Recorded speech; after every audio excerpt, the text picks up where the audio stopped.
everybody. Welcome back to the Fast Break with Taylor and Jake. Well, that's about all the amusement you guys are going to get in this episode. No, we've got a decently fun one planned out, I guess. It's not like anything really to skip. Like if you got plans, don't break your plans to go watch our podcast. It's not nothing like that. But like, we all know you're stuck inside. You got all the time in the world. Right. Yeah. So, but no, we got some stuff to talk about. I do want to dive in on a quick player profile. I really don't know why he's been on my mind the past few days. I don't know why. But that's Gerald Green. If you guys don't know who Gerald Green is, he's also better known as the nine-fingered assassin. Does he only have 9 fingers? You didn't know that? No. You really didn't? No. Oh, shit. You wouldn't think he does.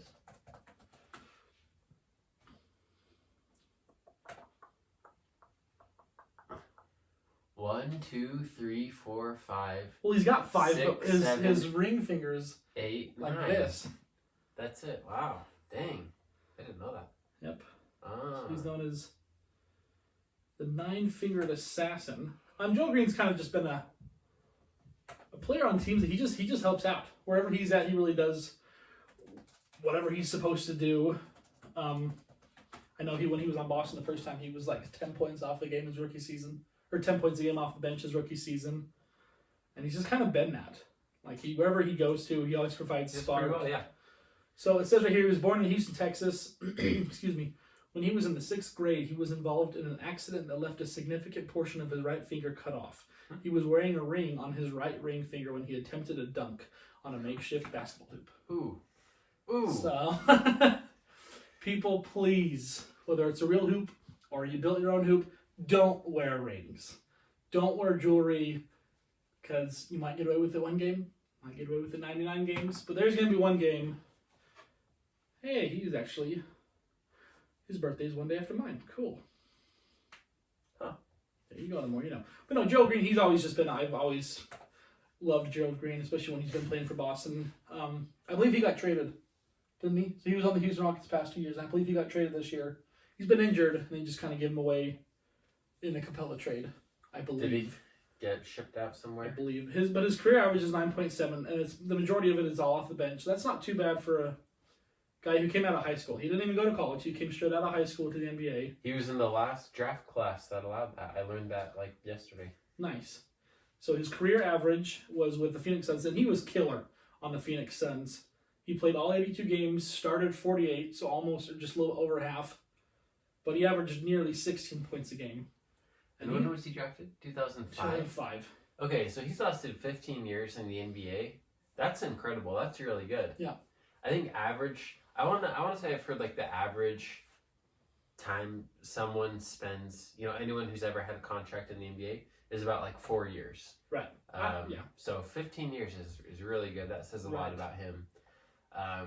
He has been on quite a bit of teams. He's been on Boston, Minnesota, Houston, Dallas, New Jersey, Indiana, Phoenix, Miami, back to Boston, and back to Houston again. So he's bounced around. That's a lot of teams. So he has bounced around for sure, but I think he's a great player. I really do. And his famous windmill dunk when he was on the Nets, top 5 dunk of all time, in your opinion? Maybe in game one of the best alley-oops, one of the flashiest. Yeah. If you guys have not checked that out, just type down Gerald Green, New Jersey Nets alley-oop dunk. You probably can just type down Gerald Green dunk, and it'll be the very first result. But Gerald Green is just an incredible player, and he has worn 6 different numbers. Wow.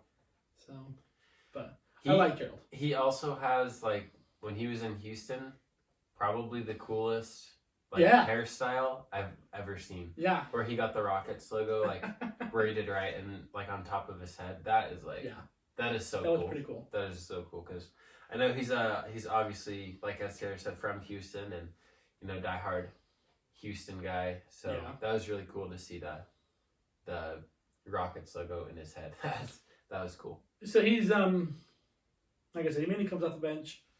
past 2 years with Houston has been doing what Houston does. Like I said, off the bench, he's averaging about 7.3 3-point attempts per game off the bench. Wow. So he was making 2.7 last year. So if you can actually imagine, Gerald Green was making 2.7 3-pointers a game last year, which is incredible. I mean, that's just... He's just an individual, like, overall, like a freak athlete, I think. He can dunk, obviously. He can shoot. His career average is about 36% from the three-point line, 81% from the free-throw line. I think he's a guy who just does it all except for, like, he's not a guy you rely on to play defense or pass the ball. You put him in there for scoring. And when you put him in there for scoring, he's going to score. I think he's a capable defender as well. Yeah, right. That's kind of what Houston has built their team around. So obviously they kept him for about a year or two. So right. You see guys, they have like Trevor Ariza, right.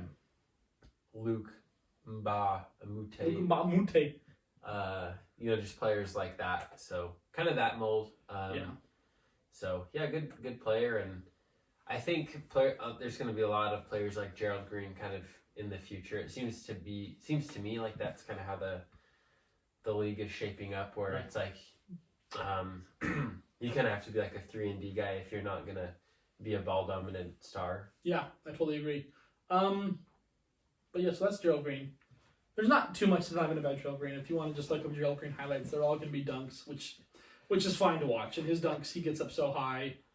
But so we're going to dive right in, and we got some pretty groundbreaking news. Not really. But we do have a logo. So this is just kind of like our picture, kind of our color that we kind of want to represent. But we actually have a logo. So it's kind of hard to put that on a shirt. Yeah, right. Yeah, we want to be able to put stuff like on hats, shirts, hoodies. That's kind of our overall in the future expectations. And we want to hear from you guys if we should start. I don't know about selling merch or giving merch. I don't think it's safe to say with the audience we have right now. Right. What I was trying to say is I don't think it's fair for us right now with the audience we have to sell merch. Maybe we can give it to a few people. I don't know. But I don't know. But let us know if you guys would be interested in possibly buying merchandise. Like I said, we're not selling it as of right now. We don't have a website of our merchandise. We're not a very big organization at the moment. So it's not like we're sponsoring all of our stuff. But no, it's a pretty decent logo. I give probably, I'd say 100% of the credit to Jake. He's the one who drew it up. He's the one who went on to Illustrator and designed it. I'm not very tech savvy, so you guys won't be able to see the logo in this video, unfortunately. But if you guys follow me on Instagram or Facebook, I will have those up. And Jake, if you can get those up on the Twitter account. Our Twitter account has been kind of whacked up right now. Is it still not letting you in? No, I got in. Oh, cool. So Jake is in, so he'll probably post that onto Twitter so you guys can see the logo there. But let us know. I know me and Jake for sure want to get hoodies and hats. We want to represent our baby. But no, it's a really cool, clean logo. It's not anything too boom, but it's just really it's really cool and simple. And I think it gets the point across that we're a podcast and we're about basketball. I think it kind of, I don't know, it's just a very good logo, and I think Jake did an excellent job of that. So if we want to give a quick little pat on the shoulder for Jake and a round of applause for Jake for developing that. We've been trying to get a good logo going. We've had a few good ideas, but like I said, with this whole quarantine thing, it's been hard for Jake and I to get together and actually sit down and plan a logo. So I've just kind of been texting Jake, and he's been sending me pictures of all these ideas that he's been gotten, and I said, okay, go for it. And I guess he's a student at Weber State, so he gets Illustrator for free. Is that correct? So therefore, he could use Illustrator and Photoshop, correct? That's a heck of a deal, man. That's such a heck of a deal. Those are expensive programs. So yeah, so he's getting it for free, and he's using them. I think if you're actually a student in the state of Utah, K through college, kindergarten through college, I'm pretty sure, I believe you have access to the whole Adobe Creative Cloud, which is I don't know how much it is for the bundle, but just for the base grade, you're probably paying $700. Yeah, it's not cheap.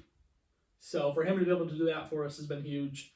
Otherwise, we would probably just have a piece of paper with a picture of our logo on it. Be yo, here it is.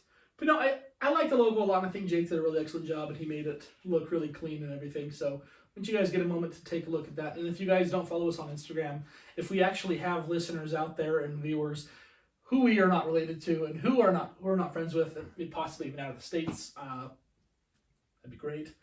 But no, follow us on Instagram and then shoot us a text, whatever, if you guys can't see the photo or whatever. Because the logo, I think Jake did an awesome job. So, Thank you. if you guys also have his number, if you guys want to reach out to him and let him know what a great job on the logo he did, I'm sure he'd much appreciate that. Oh yeah. So, yeah, so we got a logo now. We are now official.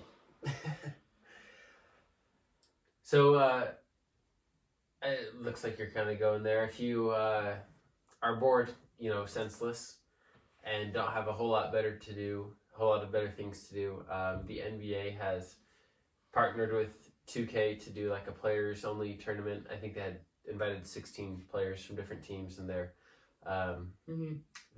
bracket style one game. And so is it the players pick their own team? Yeah, and it's kind of funny to see like what players pick, because a lot of them actually don't pick the team they're on. Like for instance, Donovan Mitchell, who did he play with? He played with the Nets. That's why he lost that game. I don't know. He only lost by 3. It was a pretty intense game. If you actually watched the Donovan Mitchell and Rui Hachimura. Yes, game. That was a pretty fun game. They're not a very talkative bunch though. It's kind of so it's like. Yeah, I think they're just playing video games, and I think ESPN probably just had some airwave space and needed to fill it with something. Right. And they're like, hey, people like the NBA players, and video games are apparently a thing these days. And Good thing, right? Yeah, and so yeah, just a 2K players tournament, which is, I think it's kind of fun. I don't really watch it all that much, but I don't watch. I kind of followed it a little bit. I usually see if it's a close game, and if it was a close game, I go back and just finish like the last 3 minutes of play. Maybe once it gets a little bit closer to the final 4, right? The final 2, maybe But I'll watch that. But you can I'm totally, not a video game watcher. I don't have a Twitch account. I could not sit down and watch video games. So if you guys can, good for you. But Beverly, he's a fun one to watch. Beverly will basically do what he's on the court. He'll run his mouth and he'll talk trash. So Beverly was kind of fun. But here are some of the results. So we had Durant versus Derrick Jones Jr. Derrick Jones Jr. won 78-62. And we're going to get down into the list, and you're going to see how bad some of these players really are. Like, you can see that there's some players like Andre Drummond, who probably does play it. Then you got DeMar DeRozan, who probably doesn't play. For instance, Andre Drummond and DeMar DeRozan went head-to-head. And Andre Drummond won 101-49. I don't really pick DeMar as a video game player. I don't either. I don't know why. And Trae Young... I pictured DeMar DeRozan reading a lot of books. Reading children's books. Or like Shakespeare. I could see DeMar DeRozan reading all sorts of books. Right. Zach LaVine and DeAndre Ayton. DeAndre Ayton won 57-41. Trae Young beat Harrison Barnes 101-59. Patrick Beverly beat Hassan Whiteside 84-54. Devin Booker beat Michael Porter Jr. 85-75. And then Montrezl Harrell beat Domantas Sabonis 73-51. And it was kind of funny. So Sabonis was getting his butt kicked, and Sabonis was like, if I bring it to 10, does that mean I win? Because Harrell was just kind of whooping on him. But, I mean, it's just kind of fun stuff that the league is doing to keep basketball in our lives. And I think one of the biggest things that they've been doing, that I've actually watched a few games, is through Facebook. Have you watched any games through Facebook? Mm-hmm. They played a bunch of classics through the Facebook. They go live and they stream them that way. I know they streamed so I actually watched a little bit of the 2013 Game 6 Heat versus Spurs that they streamed. Oh, yeah? I guess they streamed it on YouTube a couple weeks ago, and you can go back and watch what they streamed. So I watched a little bit of that, but they're just trying to kind of, I think they realize, like, they usually don't do this stuff for free, Right. But I think they're kind of realizing, like, man, people had games that were canceled. People were, like, me and Taylor, you guys could probably, if you kind of go back to the last few episodes before this all happened, we were getting pretty amped up. Like, we were revving our engines a little bit for the playoffs, just chomping at the bit, because we got to the point in the season where we knew who the good teams were, and, kind of about what to expect. I mean, we even did our award give out, like our award awards predictions last week. So we were that far into the season, and then it just got cut off. So I think the NBA is just trying to do us a solid and at least post, some basketball. It's just so much different watching a game that's not live. Yeah. Even if you don't know who the winner is, you're just like, man, it's not live. Yeah. But although it has been kind of fun to watch Kobe again, I watched the Lakers and Pacers game back from 2000, where they were in the NBA Finals. Man, Reggie Miller could ball. Reggie Miller could flat out ball. It was kind of nice to see all those again. I watched Kevin Garnett when he was with the Timberwolves. Kevin Garnett, man.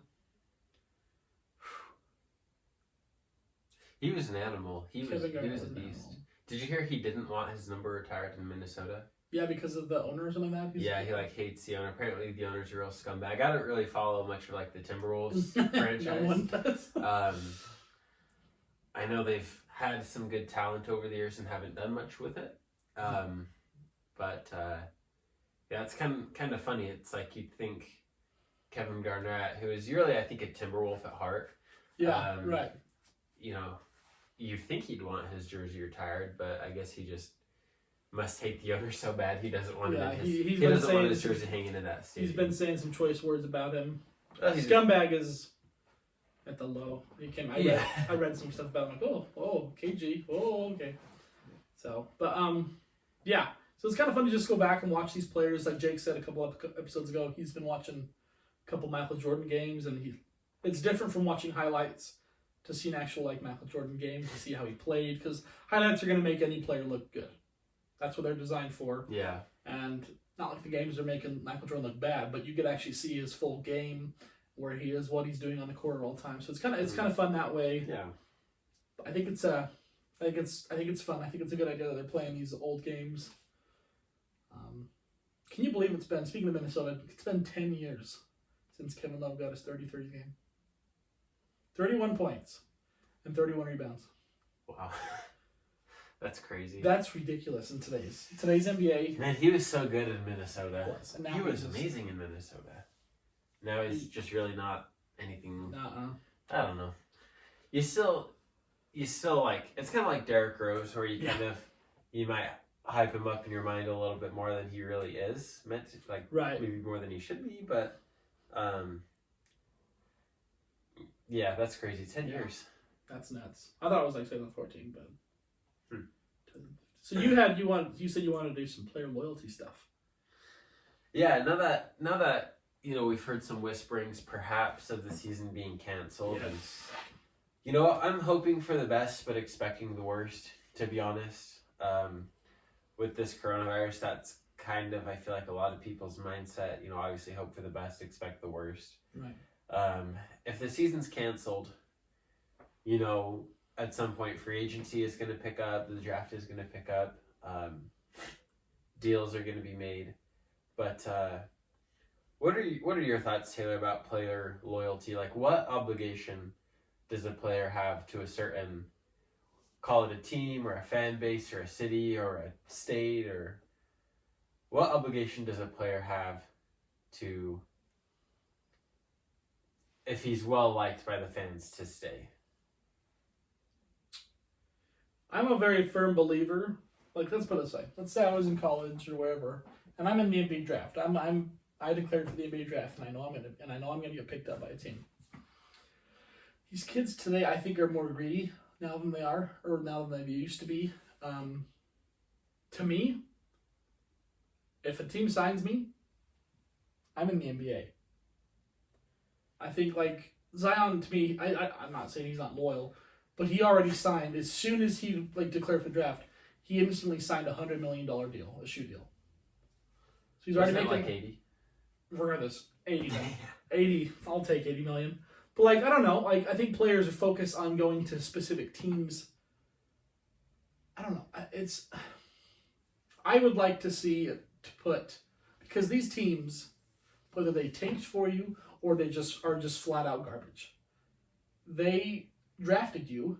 So to me, I think you need to show them a little bit of respect. And playing with them and possibly staying with them. I'm not saying you need to play your whole entire career for them, If they decide to trade you, that has nothing to do with you. I've had players get like Derrick Rose. I think he was 100% loyal to the Chicago Bulls, but then they traded him away. Yeah. If you guys have ever watched that video of Derrick Rose getting that phone call, he's very, very emotional. He did not want to leave Chicago. He did not want to leave Chicago, and then they just flat out traded him away. He was their franchise player, tore his ACL, and then he just quite wasn't the same, so they just traded him away. Dirk, to me, there's very few players who play their whole careers that I really, really admire. Or there's very few players in general who've played their whole careers with one team, and those who do that, I admire. And chose to stay. Right. I mean, Dirk could have gone anywhere. Oh yeah. But like I said, trading to me, it does not define that you're not loyal. Damian to me is one of the most. Damian and Steph, I think, are the two loyal names that I think of. Like Steph's not going anywhere, and I can't. And I will tell you right now, Lillard's not going anywhere. I could never see either of them leaving. And they won't. I can guarantee you, Lillard and Curry will never leave Warriors and Blazers. Mm-hmm. So when a player, say it's maybe a sought after player, maybe not even superstar status, maybe say it is, or just a good role player who can just about fill in most places. Most teams want him. Say the team and the fans have been good to him, but there's the grass is greener on the other side of the fence. Right. Do you fault a player for leaving if he has been treated well? If you're chasing rings, yeah, I do. You look at Donovan Mitchell. Utah is not the best team, and I'm sure teams want him. But like you said, he is planning on signing an extension with Utah Jazz. Utah Jazz is definitely not the most glorified team to ever play, and that's not a team that you really think of like, if I want to go anywhere, Utah's probably not on the top of your list. Miami, LA, Boston, New York, man. I don't know why people want to play New York, but that's another topic for another day. But like his player, like Donovan, he's loyal. Because he, realistically, a team could offer him, any other team could offer him what he's worth. But he decides to stay with Utah. And most players, I don't think, would if they play for Utah. I don't think that players have an obligation to re-sign with the team either that drafted them or has been good to them. And the reason why is because look at DeMar DeRozan. Gave his all to Toronto, and he loved it there, and he loved the people, and they loved him, and he was like the centerpiece of that franchise, and they traded him overnight. And obviously, you know what? It paid off for Toronto, right. And that's what it's about. And I think people kind of there's kind of two feelings that I have about it. This is kind of the first one, then I'll kind of talk about the other side that I think as well.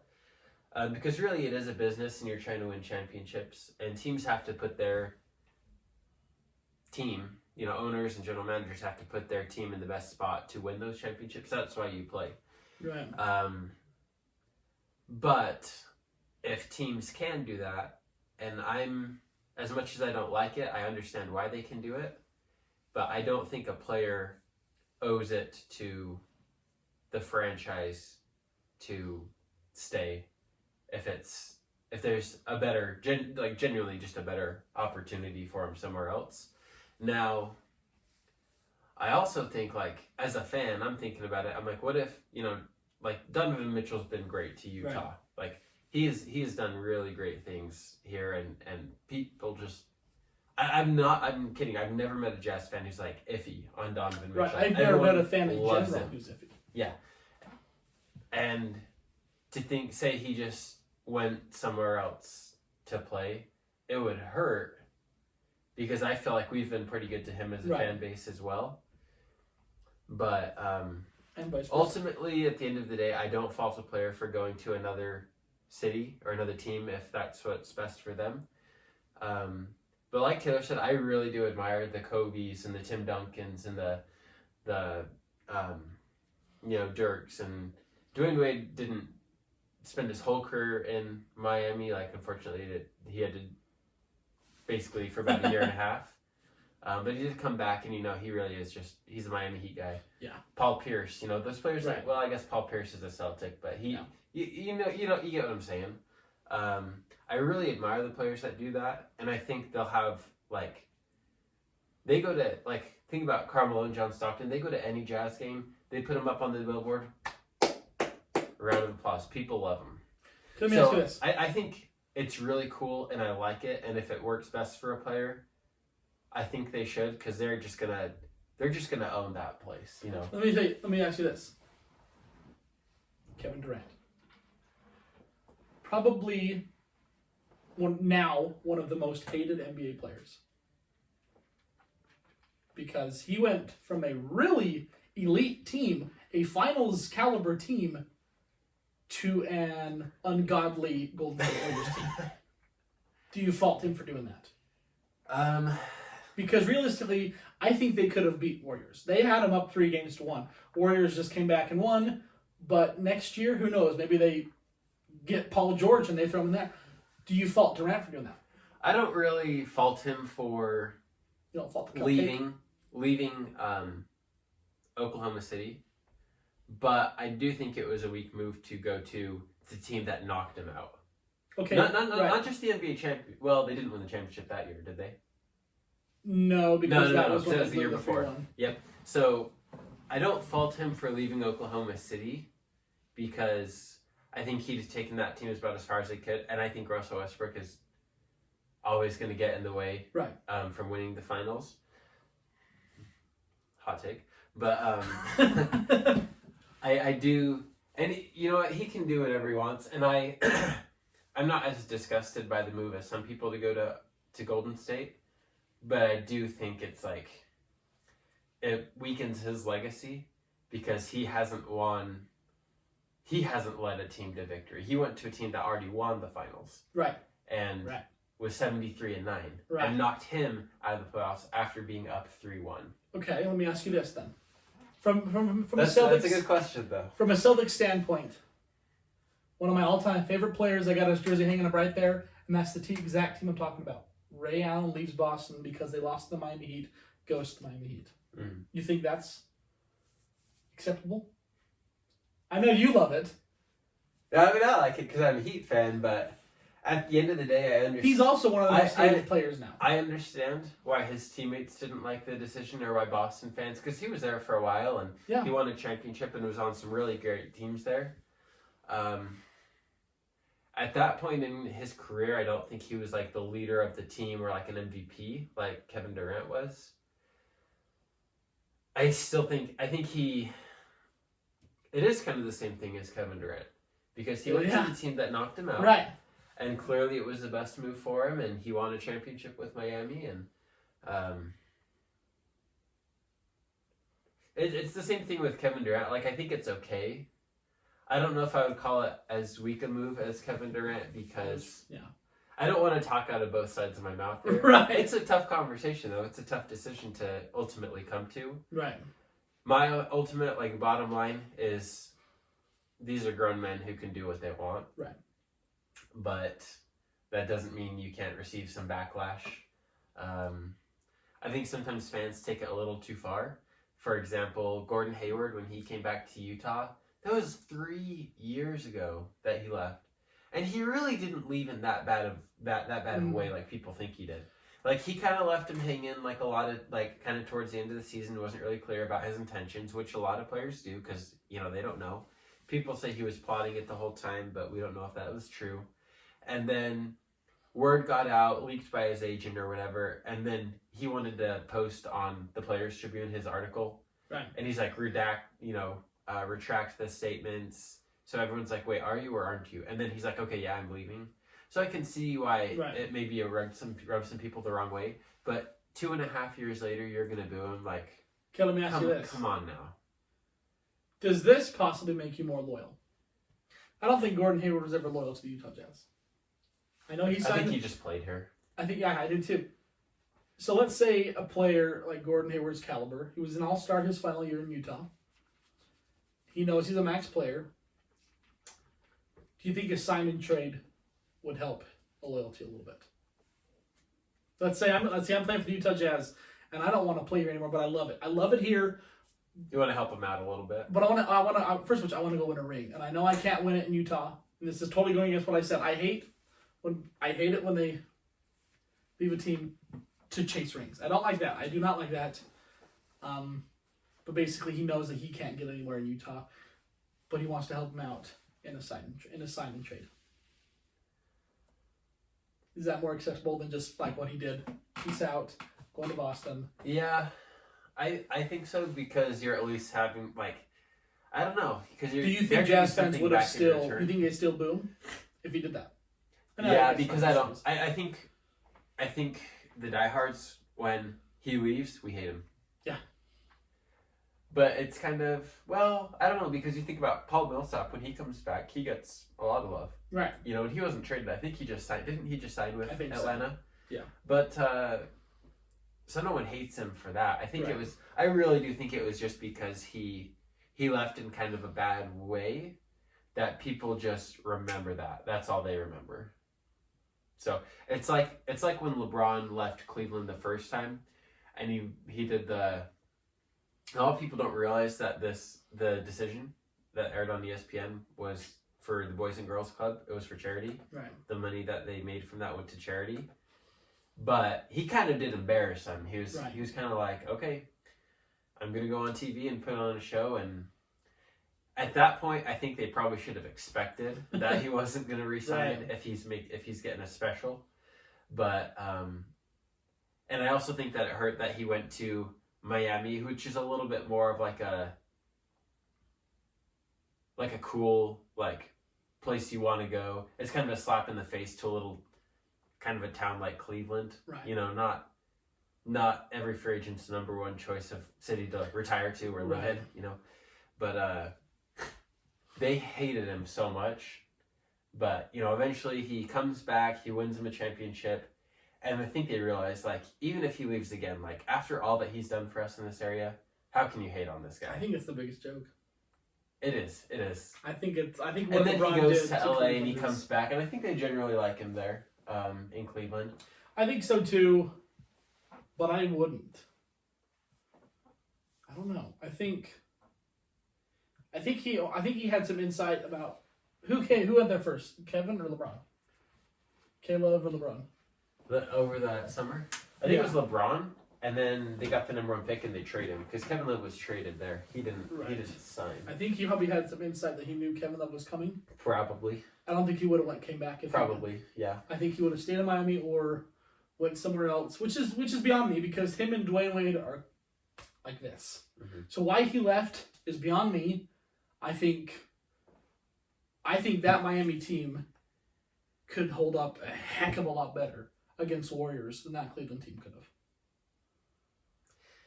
And another reason is because... Can you imagine Wade guarding Curry instead of Kyrie Irving trying to guard Stephen Curry? Even Dellavedova couldn't keep up with Curry. Yeah. Wade would have locked Curry down. Mm-hmm.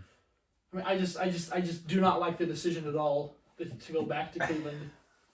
I think I don't think he would have went there if he wasn't drafted there because I think he wanted to win a ring for Cleveland. That's where he's from. He didn't accomplish that. He went somewhere else, which was better for him, which one of the most criticized. I mean, at this point, I think people saw how well it worked out. 2 out of 4. They saw that it worked out well for him. And now you don't really hate on it as much as you did, especially... I mean, there's kind of a lot that goes into it all.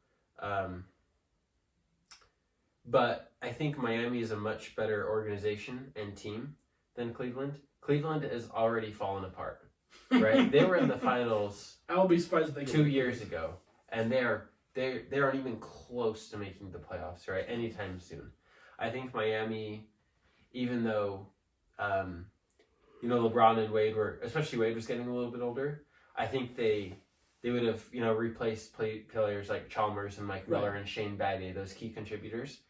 And they have a good coach. They have a good system. I think LeBron, if he was still in Miami, I think they would have still won a couple championships. That's what I'm trying to say. I don't think he should have went to Cleveland at all. LeBron, to me, I don't think he's loyal to any team. Cleveland, Miami, Lakers. Yeah. I think he is so full on becoming the greatest of all time. I really do. I think he is the cockiest player. I don't know. It's coming from I don't know. because it's hard to say that because I'm a Celtics fan. We have one of the biggest cockiest players of all time in Larry Bird, but I absolutely love Larry Bird to death. But I just think he's bouncing around from he's not just bouncing around from teams to team. He's bouncing around from championship teams to championship teams to championship teams. So to me, that's like if he would, what I'd like to see him do is go to Detroit, build them up. Go to Sacramento, build them up, see if you can do it. Yeah. If that's, to me, is going to test how good of a player you are, is if you can take these ground bottom teams, and he kind of did with Cleveland, but they got Kyrie in, or they got Kyrie in. Well, it's hard to do that though because it's not like you're gonna just pick up LeBron and nobody else. Right. Well, for because sure. LeBron's a magnet, you know. For sure. I just I see what you're saying. I think he really wants to become the greatest of all time, so he's trying to win as many championships as he possibly can. So to me, that's, I don't know. I can't say much because. I mean, that's ultimately the goal of playing, right? Yeah. Right. Yeah. You don't want to be a player who doesn't. You don't want like Carmelo Anthony, phenomenal talent, and it's kind of gone to waste. I shouldn't say waste. He's had a great season. He's just never won. I wouldn't even say he's really technically even come close. Yeah. Kind of like Tracy McGrady, Vince Carter, all those guys. But it's I just don't like the whole. And then he went to LA, and then I'm like, okay, yeah, you just. Well, you're a Celtics fan, so that's just okay. Wasted every ounce of respect I have. Yeah, I didn't have a lot. But no, I mean, when it's all said and done, and I've said this before, I do think he will be the greatest of all time. Not because of his success, because he has not. To be honest, it's not a winning success that he has. So I don't think he'll become the greatest of all time because of his winning success. Mm-hmm. It's because of how good he was for how long. How good he was for how long, and he is a pass first player. He is. And he is going to break Kareem's record. There's no question. The only way he doesn't break it is if he seriously gets injured. How does a pass first player become the all-time leading scorer? You name him LeBron. That's crazy. So, not a huge fan of the guy by any means, but at the end of the day, I have to say he's the greatest, and I do respect what he has his input on the game because you can't put that aside. You can't put he's a great player. You can't put what he's done aside. There's no way you can. Mm-hmm. And it's just like again, Celtics fan. Boston and Miami bashed a lot. Boston and Cleveland bashed a lot. Now Boston and Lakers. So it's like it's always coming from a Boston fan. That's why all this protest against him is coming up.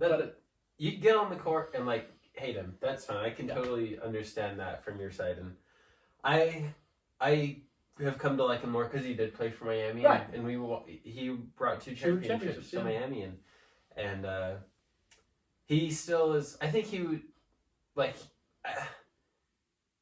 I would have hurt a lot more if he'd left to anywhere else besides Cleveland, because they built a great thing around him and for him, and I understand why he really did go home and he wanted to bring a championship to his city, which hasn't won any other major championship in like I don't know how long it was. It was a really really really long time. I like LeBron a lot more off the court, and I think I do too. I see him like he always does his Taco Tuesday stuff with his family. He gets on his phone, Taco Tuesday or whatever the heck he does. He's not going out to strip clubs. Right. And that's the thing. James Harden, I heard. Did you hear about this? I'm gonna say it because it's funny as heck. So you have players when they do good for a team, you retire their jersey to honor them. There is a strip club, I believe it's in Houston. I can't imagine it's not in Houston. In Houston, that has retired James Harden retired his jersey because he has attended and spent so much money at a strip club. Apparently, okay, I've heard this. He plays better in places like Utah or Minnesota or Indiana, and he plays worse in places like LA, Miami, where else? Chicago, or I don't know where the clubs are, but they're not in Utah and Indiana and places like that. Like that's actually funny. Like that he plays worse because they get there the night before and he doesn't have anything to do the night before the game. But yeah, no, like you're saying, what you're saying today, LeBron he goes to his kids' games and he cheers on his kid. He is a freak fan for his children. That is one thing I do love about him. Yeah, is his love for his kids, and he gave one of the best answers that I've ever heard a parent or an NBA player say, particularly an athlete. When they asked him about his kid, they were talking about how when your kid makes the NBA, what's he gonna do? And he said, "My kid's not in the NBA. My kid is 16. He's got a homework assignment tonight." He said, "That's what we're gonna be focusing on. He's got a homework assignment due tomorrow." Yeah. So that's what I'm focusing. I'm not focusing on him making the NBA. He's got school work to do first, and he's a very intelligent father and a good person off the court. I think he really does mean that. Like you don't see him out there killing Bronny, you know. Right. I think Bronny plays because he wants to. Right. He's kind of the opposite of LeVar Ball. Or LeVar Ball, if his kids, and honestly, like he says he doesn't do this, but I really think if his kids wanted to do something other than basketball, I think they would get a lot less. Yep. I don't know, love, respect. Did whatever. You hear LeVar said he could beat Zion 1-on-1? Yeah. We're not going to get into that. I can just end right there. But no, let us know what you guys think about loyalty. If you guys think LeBron's loyal, or who you guys think is loyal, or who's not loyal, or who your definition of loyal is, basically. I want to end with a quick question. It's kind of been going on my mind a little bit. You're a big Dwayne Wade fan, correct? Mm-hmm. Do you think you would be a Dwayne Wade fan if he never played for Miami? And do you think he'd be your favorite player? I think so, because when I was younger, watching him was actually kind of what drew me to like Miami, and I don't know, it's a good question. I don't know if I'd be a Miami fan if he never played there. Because I've been thinking about it. Like my favorite player, Rondo, I don't think I'd be a Rondo fan because, one, he got drafted by Phoenix, which means he would have been behind Steve Nash, which means he never would have played. Mm-hmm. I think if they didn't trade him away, he would not be in the NBA today. So I wouldn't know anything about him. So like I'm thinking about it, like I don't think I would be a Rondo fan if he never came to Boston. So you kind of were a Celtics fan and then a Rondo fan? Yeah. What made you like the Celtics?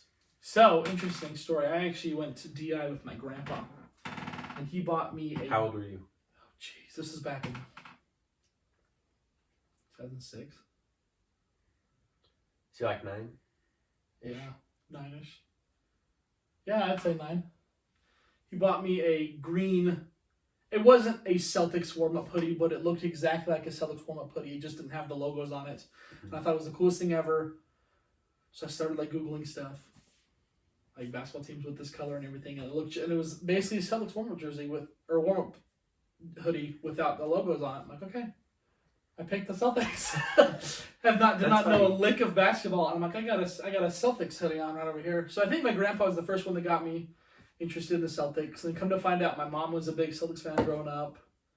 I think it just came, but I'm glad it didn't come around 2008 or 2009, because then I'd be considered a bandwagon, because that's when they started winning. Mm-hmm. So I started liking them before they won the championship, before they even had Ray, KG, Rondo.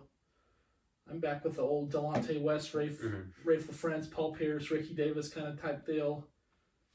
So I think I owe it all to my grandpa, and for that I am very happy he chose the Celtics. I remember I was watching a Jazz game. I may have told this story on here. I was watching a Jazz game, and they were playing the Heat, and I just remember one player made a really cool reverse layup, and it was Dwayne Wade, and I don't know why, but that name kind of stuck with me. And then I remember I'm not kidding you, this was when The Apprentice or Celebrity Apprentice with Donald Trump was a thing. Fired. And one of their... You're fired. You're fired. One of the things that they did was actually a charity basketball game, and it had some NBA players. And I remember Dwayne Wade played in it, and he made some shots. And I was like, oh, I recognize that name. And I don't know, it must have been within the span of a week, because I somehow remembered. And then I remember I would always get the newspaper, it would cut. If I was come get the daily newspaper and pull out the sports page because I just love sports. I look at the pictures mostly. I didn't really read the articles. And I'd always go to the NBA box scores. I always remember doing this. And some of the things that really impressed me, I'd always go watch for the Heat. And Dwayne Wade, it always had like 24, 25, 26 points, something like that, between 20, 30 points, which I was like, oh, that's a lot of points, that's cool. And then the other thing, and I'm not kidding you, I don't know why, but when I was a little kid, I thought blocking shots was the coolest thing. That's one of the reasons. Honestly, my first favorite basketball player was probably Andrei Karolinko. Well, yeah. I was a big Karolinko fan. And he always blocked a lot of shots, and I thought that was cool, and like I wanted to when I was playing in my little league games and stuff like that. But Dwayne Wade, as a guard, one of the best shot blocking 6'4" guard in my opinion ever. He would always have 1 or 2 or 3 blocks, and I just thought that was really cool. So, was a big Wade fan, and my friends in elementary school like basketball, and they all knew how good he was, and he got a lot of attention back in the day. So I was like, oh, it's cool. It's like my favorite player. So. Yeah. I was going to talk about this. I watched a little like Andrei Karolinko highlights. That dude was a baller. 2 5x5s he has? I want to say he might have a few more. I saw the stats. 5x5 is one of the most impressive stats you can ever get. Let me see if I players nowadays are getting triple doubles. There's been, I think, 5 or 4 quadruple doubles. Oh, I got to tell you about this later. But 5x5 is basically 5 points, 5 rebounds, 5 assists, 5 steals, and 5 blocks in one game. Dang, I didn't say that. That's ridiculous. That is ridiculous. He had like a 7 or 8 block game, 5 steals, 6 assists, 8 rebounds, 12 points. Mm-hmm. That's crazy. And if you watch, he had a lot of flash in his game. Like he was an amazing passer. Oh yeah, actually, he was a great passer. Darren Williams kind of got a lot of. He was on like those good teams with Darren Williams, Carlos Boozer, and Mehmet Okur. A lot of really likable players, and at that point, Darren Williams was kind of starting to take hold as like the most liked Jazz player. Mm-hmm. But I kind of stuck with Karolinko. I always liked him the best, kind of on those teams. So, I think liking Karolinko, he blocked shots, so I liked. The blocked shots stat. I noticed Dwayne Wade did that a lot. Became a big Dwayne Wade fan because he was obviously a lot more exciting than Karolinko. Right. And they won a championship and had Shaq, and Shaq is cool. Shaq was really cool back then. Shaq is still cool. But anyways. So, crazy statistic. I don't know if you knew this. Did you know Wilt Chamberlain technically had a... What are they calling it? What the heck? A quintuple double. Did you know that? 10 in all 5 categories. Did you know he did? So back in the 60s and stuff, they didn't keep records on stats and blocks. But their commentator, their announcer, was a huge Wilt Chamberlain fan. And he secretly kept those stats. He kept track. So he would watch the game, and he himself would keep records. And he said there was one game where he had 53 points, 32 rebounds, 14 assists, 24 blocks, and 11 steals. Wow.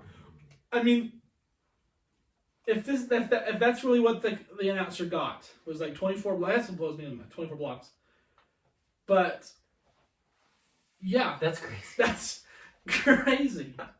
So. Oh man, I had well, let's finish off with this. Then should we call it good? Yeah. All right. This is something that's a little bit more. I'm guessing most of our fan base is in Utah. Fan base. I talk like we have fan base. Most of our listeners and watchers. Hey, our very first episode, we had one dude from Canada. We have a 1% listen from Canada. All right. Well, this is for. So the people around here can have some pride in something. This is a cool fact. If you're not from this area, specifically like the northern Utah, Ogden area, this is actually pretty cool. So I'm just going to read it because it's pretty wordy. So I I won't tell this story background. But anyways, I did some learning. So the first non-white person to ever play in the NBA was Wataru Misaka. Okay. First non-white player, right? All Caucasians up until this guy. He was a 5'7", 150-pound, second-generation Japanese American, and he was born in Ogden, Utah. Do you know that first non-white NBA player was born in Ogden, Utah? We know that now. So he actually lived on 25th Street, which at the time was apparently not a very nice place. Lots of crime and prostitution, stuff like that. Still that way. All the good stuff. James Harden goes there often. Grew up in the bottom of his dad's barbershop. When he was a kid, he was excluded from playing basketball in like baseball leagues with other white kids. So he played with other like Japanese American children. He went to Ogden High School, won a state championship in 1941. He started playing college basketball it was Weber Junior College at the time, now Weber State. Played 2 years and won 2, I think it was the junior college basketball tournament. So won 2 of those against all the other junior college teams. Went to the University of Utah and led them to a national championship in 1944. They won the NCAA tournament. Wow. Got drafted to World War II in, I'm guessing probably 1945. Was stationed in Japan. Came back to the University of Utah, won the National Invitational Tournament, the NIT, in 1947. And then he was drafted to the New York Knicks, played in the game, became the first non-white player to play in an NBA game. He only played for just a couple games, actually, was cut mid-season. And then he came back to Utah, finished his degree at the University of Utah, worked in electrical engineering, and then he actually just passed last year at the age of 95. So, wow. There you go. We're historic. Utah is great. Utah is great on so many levels. So that's just a cool story that I think is pretty cool. That is just literally like 5 minutes away. We could drive down to 25th Street where he grew up, and I wonder if they have any like. I know. I want to say like monument for him or whatever. I want to say a few years ago he was inducted into the Utah Sports Hall of Fame. Was he? And obviously rightfully so. Mm-hmm. Was a great college basketball player, played in the NBA, and won a state championship in high school. So that's a cool story to me. That's really cool. Apparently, like a lot of obviously at the time Japanese Americans were put in the. I know there was a camp in Utah where they housed all of them. Obviously, that's not the best time in America's history. But yeah, he was able to go to college during that time when, and I'm guessing he probably, I didn't even dive into probably the opposition he probably faced trying to play basketball, and just living in America in a time where we were at war with Japan could not have been easy, for him. So really pretty inspirational story there, and learn history. Learn history. Yeah, cool. for sure. Well, again, guys, let us know what you guys think about the logo. Once again, give props to Jake for that one. Let us know if you guys want us to do merchandise, because I guess if you guys want it, then we'll do it.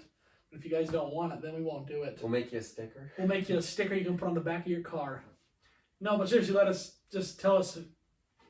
We talked about our favorite players. Who are you guys' favorite players and why? Who's your guys' favorite team? Just let us know. Just tell us anything. We've already had. People do want to see us stream our 2K games. Do they? We've had people say that they want us to stream 2K, so we probably will do that. Alright, we'll give it a shot. Because the NBA's doing it, we might as well do it, right? Exactly. And you can't get much worse than us. No, I don't think we're too bad at 2K. We have fun. Yeah, that's the thing, we have fun. And we're going to be a heck of a lot more talkative than Donovan and Hachimura are. Maybe they just don't know each other. They're just like, I don't think they do either. I don't so think they're they just do. like, hey, what's up, dude? Like Donovan, like, good defense. Good D. Good D. That's funny. And like when he missed the game time shot, oh no. It's like, it's just like, that's no, funny. we'll be way more entertaining than that. I'll be like, I don't know, I feel like Jake might be that way, and then I'll be like Patrick Beverly, just like bouncing around in the background or whatever. But no, we'll probably get doing that, and just leave comments, leave likes. Please. Thank you guys for tuning in.